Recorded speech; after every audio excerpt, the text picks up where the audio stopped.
Bienvenue dans le podcast Fais voyager ton entreprise. Écoute, aujourd'hui, nous allons voyager avec Mathieu Laferrière, spécialiste LinkedIn. Je travaille beaucoup trop. J'en ai trop. Ce n'est vraiment pas assez. Ce n'est pas productif. Je suis fatigué. J'ai perdu tout mon focus. La croissance va trop vite. Temps, j'en ai pas. Tu es entrepreneur et au début, c'était le rêve, mais aujourd'hui, tu n'as plus de vie. Tu es à la bonne place. Fais voyager ton entreprise te fera passer d'entrepreneur à chef d'entreprise. Je suis Lucie Bouchard, fondatrice de l'Académie de l'éclosion. Et ici, je vais t'accompagner avec des entrevues, des histoires. Je vais te donner des trucs et astuces. Merci de faire partie de mon univers. Je suis toujours au travail. Je suis fatigué. Je ne m'amuse. Je n'ai plus de vie. Je ne suis plus dans ma zone de génie. Et c'est parti. Bonjour Mathieu, comment vas-tu? Bonjour Lucie, je vais très bien et toi? Oh, moi, ça va super bien. Dis-moi, Mathieu, comment c'est arrivé dans ta vie le fait d'être entrepreneur? Est-ce que tes parents étaient entrepreneurs?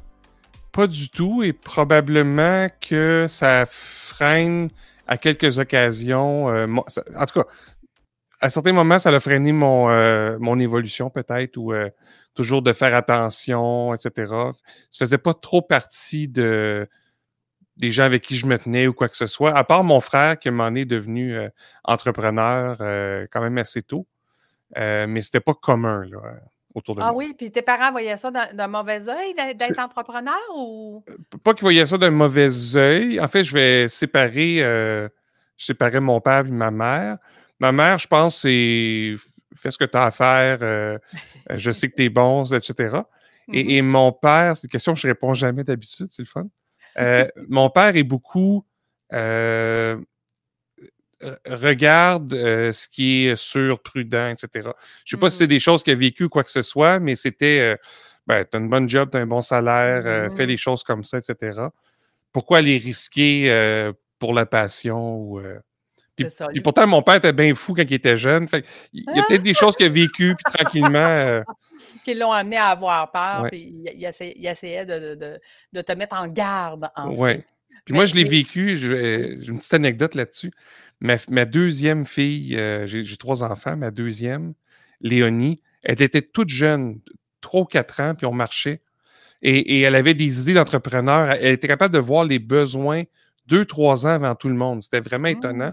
Et je m'étais rendu compte que j'ai tout fait ça. Ben, pas juste moi, là, moi et ma conjointe, ma femme. Mais c'est drôle des fois comment si on est né là-dedans ou on n'est pas né là-dedans. Moi, je suis pas né là-dedans, puis j'essaie d'éviter ça à mes enfants. Mais j'étais quand même teinté de comment mon père m'a éduqué et tout ça.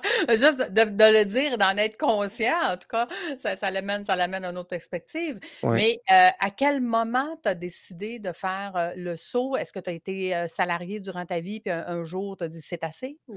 Oui, ben moi, j'ai été 9 ans dans la même entreprise. Donc, même avant que je finisse mes études, j'étais à un endroit. Puis par la suite, j'étais là, j'ai gravi les échelons, si on peut dire. Pas au niveau hiérarchique, plus au niveau défi et tout ça. Puis à un moment donné, l'évolution dans l'entreprise, ça ne fitait pas avec ce que moi, je voulais faire. Et j'ai dit, bon, ben c'est beau, je pars à mon compte. Okay. Ce qui était comme une drôle de... C'était comme un drôle de move pour moi de faire ça. Pourquoi? Mais je veux dire, j'avais pas planifié rien. C'était comme un peu comme une écœurantite d'être géré par les autres, ou je sais pas trop, d'être contraint par les autres, parce qu'il y avait aussi des fois des idées de grandeur qu'on pouvait pas faire, etc.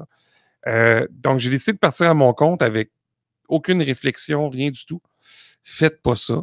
Mais faites-le aussi. Les 2 conseils sont bons. Faites-le aussi. Pendant 4 mois, pas de réseau, pas d'offres, flou à tous les niveaux. Finalement, j'ai retravaillé pendant 1 an dans une entreprise. J'ai ressenti les mêmes choses. Puis là, ben, je suis reparti vraiment plus engagé. Là, j'avais bâti mon réseau en 1 an. J'avais des idées d'offres. J'avais vu aussi que c'était plus près de la consultation la deuxième entreprise. Okay. Et j'ai vu des possibilités que je ne voyais pas dans la première. Bien, c'est ça. La première, c'était sur un coup de tête, tandis que la deuxième, tu as eu le temps de la planifier. Oui. Et de dire, c'est quoi, comment je veux faire, qu'est-ce que je veux faire, moi? Et justement, comment tu as réussi à clarifier ça? Qu'est-ce que tu voulais faire et comment tu voulais le faire?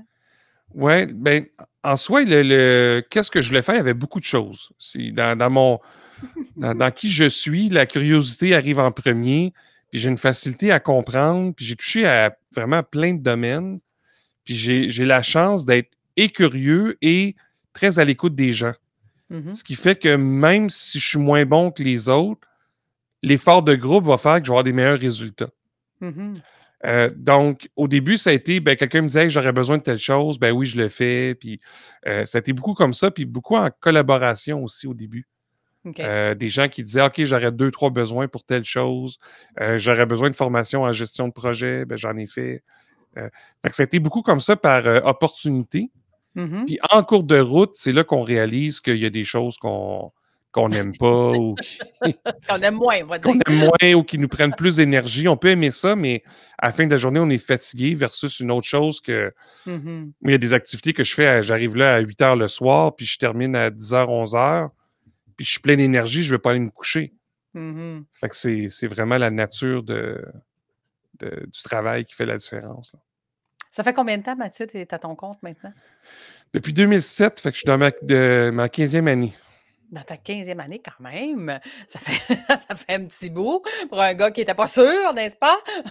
Mais assez pour se dire, OK, là, puis moi, c'est une de mes clientes qui est psychologue qui m'avait dit, écoute, Mathieu, tu es encore début quarantaine, tu pourrais rentrer dans une entreprise, puis ça pourrait s'expliquer. Puis elle avait l'air de me dire que si j'attendais trop, au niveau corporatif, beaucoup de gens seraient comme, hey, wow, wow, fais attention, lui, il y a des faux plis. Eh ben, arrête donc. Pour vrai, mais si on compare le monde corporatif avant COVID, on s'entend, avant Oui, oui, pandémie, oui. ceux qui sont à la maison, c'est du monde en pantoufles puis en pyjama. Puis Puis qui ne travaille il pas, y a là. beaucoup de préjugés là-dessus. Là. Arrête donc Et là, il y encore. a eu un changement vraiment important Hmm. j'ai même eu beaucoup de gens qui m'ont offert des emplois dans la dernière année. Puis c'est comme, non, non, tu restes chez vous. On n'a plus besoin de venir au bureau. Oui, c'est ça. Donc, une drôle d'évolution, mais j'ai eu ça en dedans de moi. Puis là, l'idée du 45, c'est que ça fait 15 ans. Dans 15 ans, je vais avoir 60. Hmm. Est-ce que je retourne corporatif ou je reste à mon compte? Pour moi, les deux sont possibles, mais ça prend vraiment un bon fit. Hmm. Puis à date, il n'y en a pas eu. Il y a toujours eu quelque chose qui accrochait. Hmm. Mais ça pourrait être possible. Mais en même temps, quand on a touché à l'entrepreneuriat, où est-ce qu'on est libre? On est libre des vacances qu'on veut prendre, avec qui on veut travailler, comment on veut le faire. Tu serais capable de retourner avec un patron qui te dit Hey, ça presse, puis il faut que tu me sortes demain matin? Ben, ça, je le vis aussi au niveau personnel. Fait que le fait qu'un patron me dise ça, moi, ça me dérange pas. Je me suis toujours vu comme un excellent deuxième. OK. Quelqu'un qui est là pour épauler quelqu'un d'autre. Mhm. Donc, ça, j'aurais pas de problème avec ça, mais il faudrait vraiment que ça clique par contre, là, parce que je pourrais pas Je le faire comprends. avec n'importe qui. Non, non, non, je comprends. Dans plusieurs projets, je suis un bon second. OK. Puis ça me va, cette position-là. J'ai pas de problème avec ça. Mhm. Mais il y a d'autres choses qui me dérangeraient plus. Tu sais, moi, mon rythme d'énergie varie. S'il faut remettre quelque chose pour dans une semaine, il n'y a pas de problème, je vais mettre l'effort. Mais Mhm. après ça, je vais peut-être vouloir reprendre un équilibre et recommencer après. Fait que dépendamment si c'est quelqu'un qui veut te presser le citron Mhm. ou si c'est quelqu'un qui dit non, non, go with the flow, ben, Ouais. c'est pas la même réalité. Là. Donc, c'est pas évident, mais selon moi, en fait, ce que je rechercherais surtout dans une entreprise, c'est l'équipe. Hmm. Et c'est l'élément qui, moi, me manque le plus. Puis c'est pour ça que je fais beaucoup de collaboration. C'est pour retrouver ce sentiment-là d'équipe puis d'être capable de faire des choses plus grandes encore. Tu serais un bon associé, en fait. Oui, mais ça, c'est drôle parce que, tu vois, aujourd'hui, je suis encore enregistré. Je me suis pas incorporé. Mhm. Ça fait partie, j'en parlais à ma comptable il y a quelques minutes, de Mhm. dire est-ce que je le fais, je le fais pas. Tu sais, les règles ont beaucoup changé, puis il n'y a pas tant d'avantages. Et pendant ce 15 ans-là, moi, je m'étais toujours dit je vais être associé avec quelqu'un. Hmm. Mais toujours dans c'est l'autre qui a l'idée, puis moi, je vais m'associer pour l'aider. OK. Et ça n'a pas fonctionné avec plusieurs personnes. Et pour arriver à la conclusion que finalement, c'est peut-être moi qui va créer quelque chose et qui va trouver les associés. Absolument. Fait que ça, je suis un peu long à réaliser des choses des fois. Donc, Non, c'est pas. Je te dirais que des fois, c'est la vie, elle nous fait virer sur un sens où est-ce qu'on ne s'attendait pas au point, là. Fait ouais. que, ouais, c'est pas une Puis tu question de vois, temps. Mmh. aujourd'hui, je fais beaucoup de collaborations, même au niveau de LinkedIn. Mmh.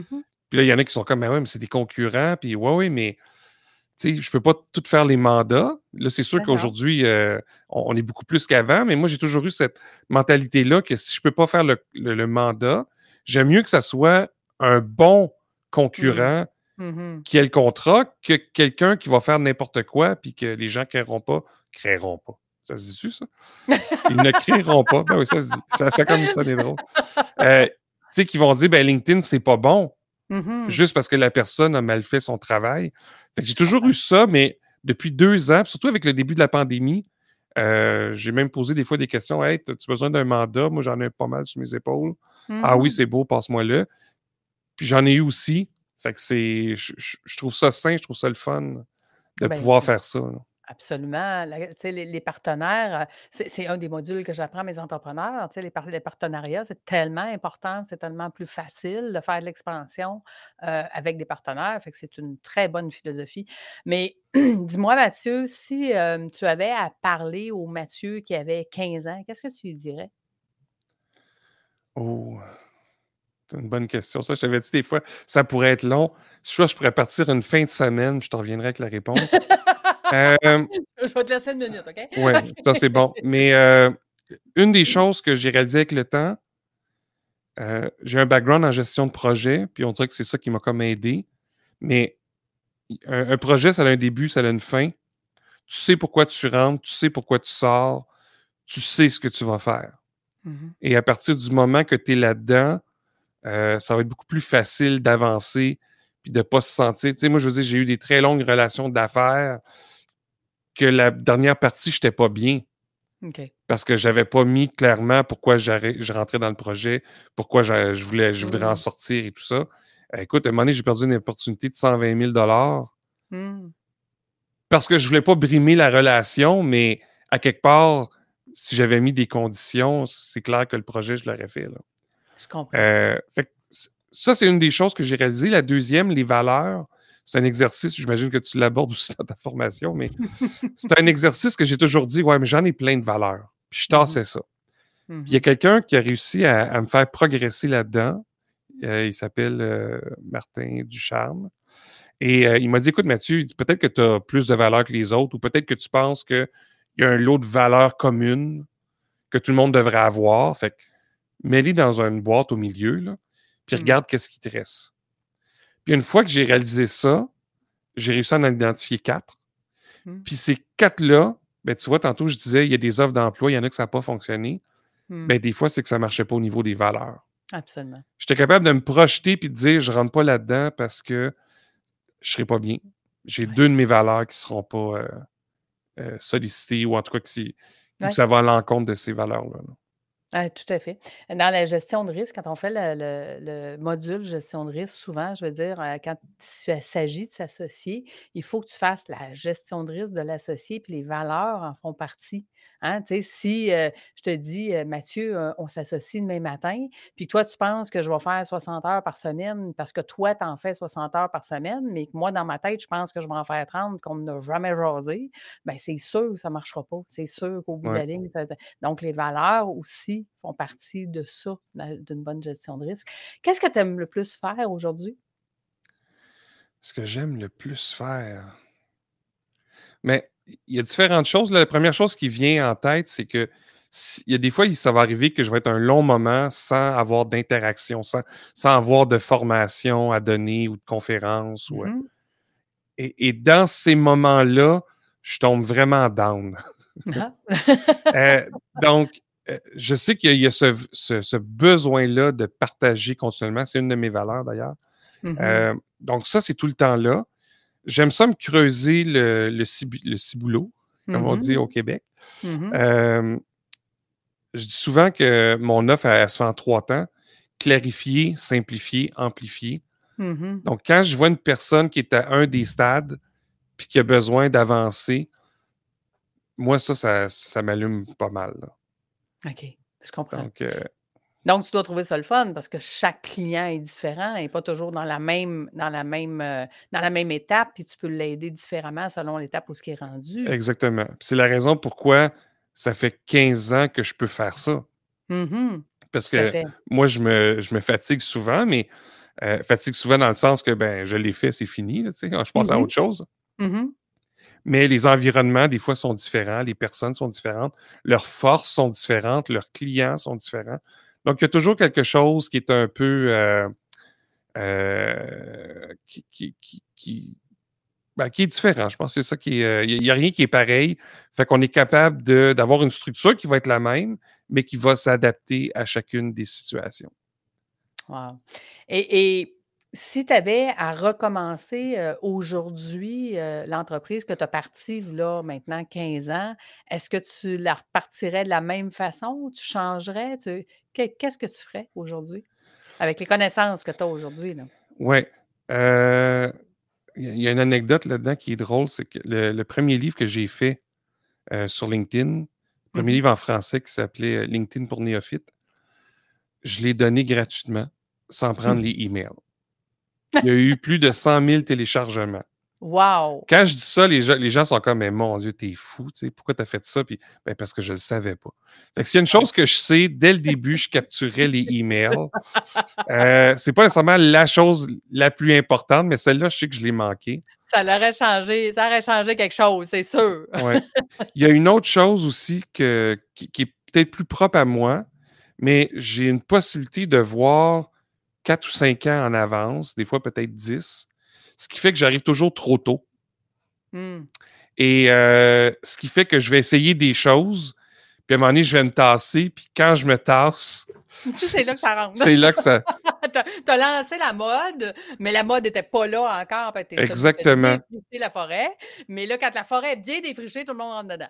Exact. Fait que tu vois, ça m'a empêché d'avoir des opportunités plus facilement. Mes premiers voyages en France pour donner des formations, c'était en 2018. Hmm. Première conférence, c'était aussi 2018. À l'international, j'ai commencé en 2019. J'aurais pu commencer ça 4-5 ans plus tôt, puis être vraiment le premier dans tout. L'objectif, c'est pas d'être le premier dans tout, mais je veux dire, j'ai manqué pas mal d'opportunités. J'ai pas tissé de lien avec les journalistes, puis tout ça. Dans ma tête, c'était comme, Hmm. ben, c'est bon, je dirais une énormité. Fais ton travail, tu vas me trouver. Mais je le dis, je le dis avec humilité. Tu sais, pour moi, ça a toujours été un peu secondaire, Hmm. euh, le- le- la nécessité d'être connu, tout ça. Puis c'est les autres qui me disaient à un moment donné, ben écoute, Mathieu, ça, c'est hot. Ça, tu devrais en parler. Puis j'en parlais pas. Fait qu'il y a comme plein de petites choses. C'est sûr que le plus tôt possible, avec qui j'aime travailler, c'est quoi mes valeurs, l'offre, etc. C'est quoi mes forces. Il y a beaucoup de Hmm. choses que j'ai appris sur 15 ans que Ouais. si je l'avais eu au début, j'aurais sauvé bien des années de mini-souffrances ici et là. Ouais, je comprends. Euh, mais ça, je pense que ça fait partie aussi du parcours. Puis c'est là que c'est le fun d'avoir soit une formation que tu offres ou un Hmm. mentor ou Tout à quelqu'un fait. qui peut t'aider. C'est des raccourcis si tu es prêt à investir le Exact. temps ou l'argent. Mais il y a d'autres choses que, comme je te dis, l'affaire des emails, ça, Hmm. c'est ça. Ça aurait été un petit plus. Oui, ça aurait été quand même un plus important parce qu'à ce moment-là, il n'y en avait pas beaucoup en plus qui faisaient de la promotion par courriel et tout ça. Fait que tous ceux qui Il en n'y faisaient, avait pas grand-chose, c'est ça. non, c'est ça. Ça a été vraiment un des premiers, comme tu dis. Hem, Qu'est-ce que tu vois comme précurseur dans les 5 prochaines années? Que c'est pas là encore, mais ça s'en vient? C'est un peu moins évident. Je me suis pas permis. Le fait que je sois le fait que je sois, comment je dirais ça, trop vite à agir, on dirait que j'ai j'ai masqué un peu le bruit. Pas le bruit, mais les chuchotements. Mmh. Pas que j'entends des voix, là, mais tu sais, Non, je la comprends. petite voix Ce que qui ton monte, puis tout ça, c'est comme, ressenti, gars, calme-toi, pas de suite. ton ressenti, ouais, c'est ça. Si on retourne en arrière, la pandémie, je la voyais pas venir, mais le changement au niveau du monde du travail, c'était inévitable. Oui, Là, c'est juste qu'on l'a eu d'en face d'un coup. c'est ça. Fait que ce qui monte pour les prochaines années, sans y avoir trop réfléchi, là, Mmh. c'est que présentement, on vit plein de mini-changements. Parfois, c'est des crises. Parfois, c'est des opportunités. Mais imagine une courbe exponentielle, un peu comme un bâton de hockey. Ben, on n'est pas dans la palette là encore. Là. On vient de commencer à monter le bas là, et on imagine chacune des choses comme étant linéaires et séparées.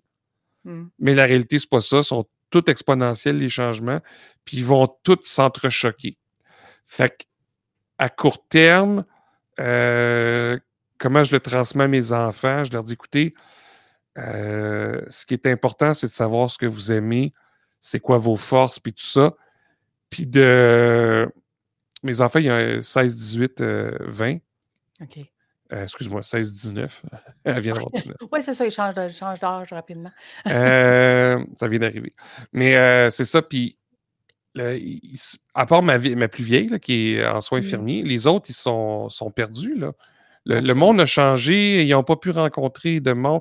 Fait que là, ils sont comme, ben, je sais pas trop si je veux faire ça, ou je voulais faire ça, mais ça demande trop. Puis là, je ramène ça, puis c'est aussi une chose que j'aurais aimé savoir plus tôt.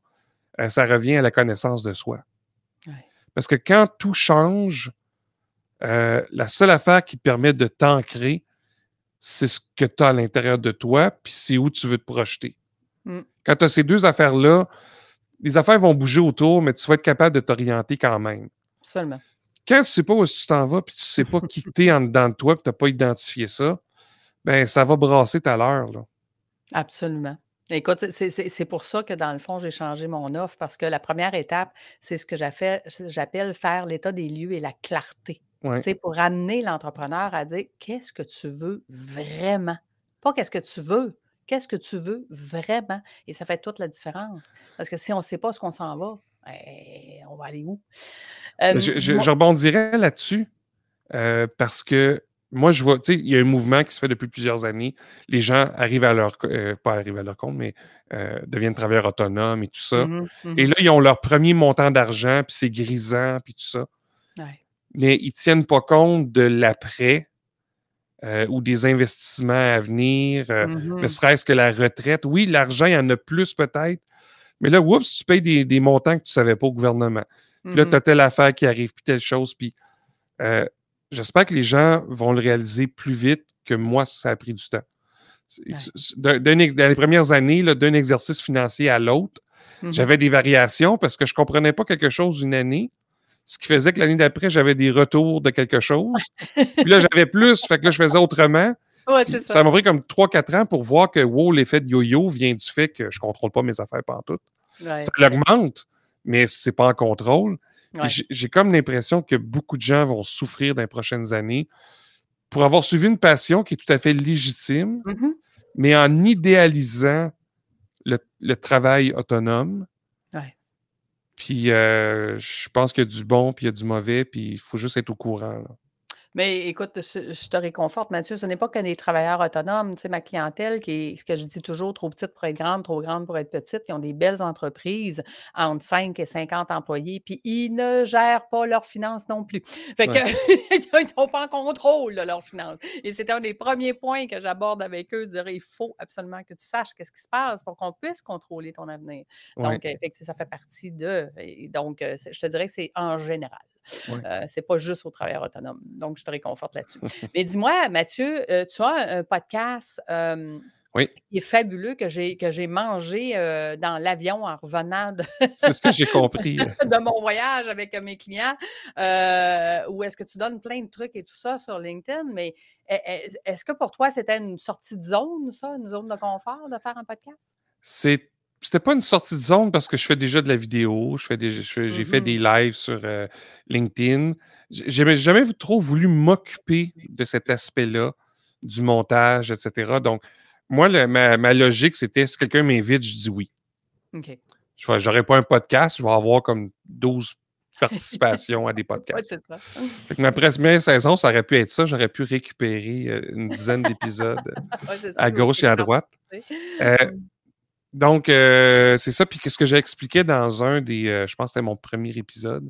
Je disais qu'en 2008, je participais au PodCamp Montréal comme bénévole puis comme participant. Donc, je connaissais ça depuis longtemps, mais l'édition, puis c'est pas un travail qui m'intéressait. Puis, à ce moment-là, j'avais le problème de je sais pas pourquoi je rentre, je sais pas quand est-ce que je vais sortir, je sais pas ce que ça va donner. Puis je le faisais déjà ça pour le blog, fait que je me disais le podcast, je sais pas trop. Ouais. Mais c'est devenu évident quand une éditrice a lu mon livre LinkedIn Affaires, parce que je regarde pour un autre livre, qui vient de perdre mon affaire. Puis attends un petit peu, ça me donne une petite. C'est ça. Donc, elle a lu le livre, elle m'a dit elle dit, c'est drôle, elle dit, je t'ai pas vu dans le livre. Puis là, j'étais comme, ben, qu'est-ce que tu veux dire? Ben, elle dit, c'est comme si tu avais censuré tout ce qui fait toi. Non. Elle dit, le livre est super bon, là. Beaucoup d'informations, puis généreux comme t'es, puis tout ça, mais Technique. ton humour, pas très drôle, mais attachant. C'est comme, il y a plein de choses que tu dis quand on est ensemble, tout ça, puis ça se retrouve pas dans le livre. C'est comme si c'était complètement, t'avais disparu. OK. Puis là, j'ai fait, OK, quand il y a de l'édition, c'est vrai que je vais faire ci puis ça. Puis de la vidéo, je le ferai pas, mais j'en fais pas souvent. Fait que je me suis dit, le canal où est-ce que ça peut le plus fonctionner, où est-ce que les gens vont plus me reconnaître, le podcast, ça va être ça. J'aurais pas besoin de me soucier, j'ai de l'air de quoi. En tout cas, peut-être, à moins que ça se ramasse public, là, mais je vais juste me concentrer sur ce que je dis, puis ça va être suffisant. Ben, c'est ça, c'est ça. La beauté du podcast, c'est qu'on peut être nous-mêmes, puis de faire une proximité justement avec les gens dans ce qu'on veut leur raconter, dans qu'est-ce qu'on a le goût de leur dire. Fait que Ouais. c'est l'avantage. Donc, où est-ce qu'il se voit, Mathieu, dans 5 ans? C'est là-dessus qu'il travaille. J'aimerais ça pouvoir le dire. Ce que je peux dire, par contre, c'est que dans 5 ans, j'aimerais ça que LinkedIn soit rendu une partie, je dirais pas négligeable, mais comme un 20% seulement. OK. Je vais garder mes clients qui ont des objectifs à plus long terme, plus stratégiques, des choses comme ça. Tout ce qui est plus routinier, j'ai déjà commencé à le faire. Je suis un peu comme en phase-out. La raison, c'est que je me dis, ben, dans 15 ans, moi, je vais vouloir continuer. Puis je ne veux pas être un has-been de LinkedIn. C'est vraiment pas l'objectif. D'être une référence, puis de continuer à aider des gens qui veulent devenir formateurs et tout ça, ça fait partie de qui je suis. Ça fait partie du partage. Et ça va me laisser à 80% pour faire autre chose. Présentement, je suis en test de différentes autres choses basées sur mes forces. OK. Et, tu sais, ça va toujours rester clarifié, simplifié, amplifié. C'est ça que j'aime. Amplifié, c'est la partie LinkedIn. Mais le travail que je fais avec mes clients, c'est souvent avant ça. Quelqu'un qui me dit ben écoute, moi, je veux juste utiliser LinkedIn, je vais plutôt lui proposer mon livre ou mon cours en ligne ou tu sais ce que tu veux, écoute ça, j'ai tout fait pour que ça soit simple, pour que tu le mettes en action. Mais quelqu'un qui se pose des questions et tout ça, là, je peux bien plus l'accompagner. C'est ça que j'apprécie le plus. Et tout ce qui est intelligence collective aussi. Je pense qu'on va en avoir besoin pas mal dans les prochaines années. En tout cas, des partenariats, des collaborations, des regroupements, je pense que c'est pas fini, hein. Non. On a vu que quand on n'avait plus de ces choses-là alentour de nous, l'être humain, là, ça semble être tellement seul, puis on n'est tellement pas fait pour être seul dans son monde. Mon Non, Dieu. c'est ça. Surtout des gens comme nous. Exact. Mais c'est pour ça que, tu sais, quand je dis la logique tantôt, pendant peut-être 15 ans, j'ai attendu de trouver des associés pour faire quelque chose. Ouais. Ben, peut-être que d'ici 5 ans, ce que j'aimerais, c'est que c'est mon entreprise avec d'autres personnes et un service qui permet d'amplifier l'impact des entreprises. Fait que, à quelque part, des fois, tu sais, on s'est parlé un peu, on s'est écouté, on ne sait pas. Peut-être que dans 5 ans, il y aurait des partenariats ensemble et tout ça. Écoute, j'ai toujours cru au partenariat, j'ai toujours cru aux forces et c'est pour ça que j'ai plusieurs partenaires d'ailleurs. Fait que bientôt, je vais annoncer une nouvelle formule d'apprentissage justement pour donner plus de liberté aux entrepreneurs d'apprendre, mais selon leurs besoins et dans un format beaucoup plus facile, tu sais, en 3 jours au lieu d'en 13 semaines. Donc, ça va toucher une plus grande clientèle et beaucoup plus de flexibilité. Donc, c'est ça mon objectif. Mais ceci dit, écoute, Mathieu, un grand merci. Merci d'avoir partagé avec nous. Dis-moi, où est-ce qu'on peut te retrouver? Sur LinkedIn, on l'avait compris, mais comment Oui. s'appelle ton podcast? Le podcast, c'est LinkedIn Extenso, qui est Mhm, disponible sur Spotify, Apple, Google. Je pense que je l'ai mis là principalement. Mais mhm. sinon, sur mon site, Mathieu avec un T, Laferrière, un F, 2 R, mathieulaferrière.com. Excellent. Bien, écoutez, merci d'avoir partagé ces moments avec nous, d'avoir partagé cette belle entrevue. Merci, Mathieu, d'avoir Merci à montré toi. l'homme en arrière de l'entrepreneur. Donc, et pour nous, c'est un rendez-vous la semaine prochaine. Donc, merci tout le monde et à bientôt. Au revoir.